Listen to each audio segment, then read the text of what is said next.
this is the presentation of kola. As we all know, Ibia meme on hafia Akanu. Even Buze mewo aya nege uzo jinsana basalege.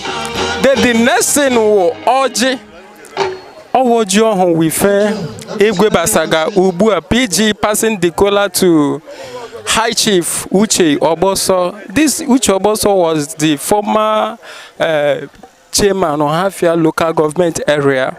Now Gaja Ibina Ejogo, His Royal Majesty Ezogomba Dokereke. There with him is Elder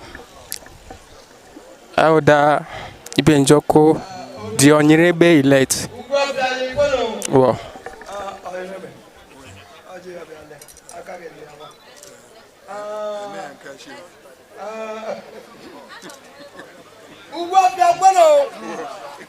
Ibina,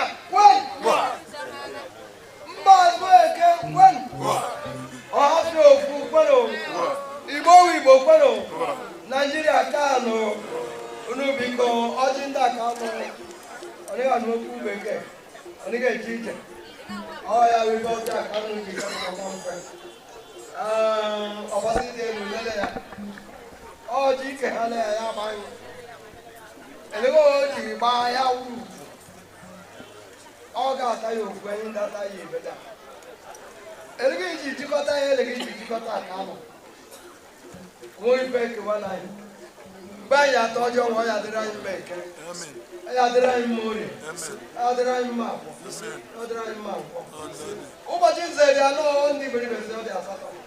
Obachin said, Doom. Oma can you be the one or hand if you go make a make. Was it the Yerwaka? Aka, one map.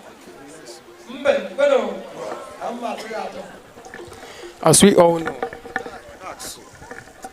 we all know, Oji umera lijikota ne Igbo ono.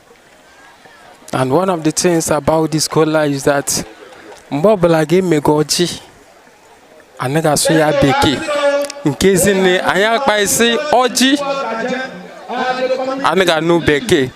Ndo ngwana wundi nyomo okay. Inyoma Akanu, our government, Akanu, in Akanu we have so many arms of government. This is part of them.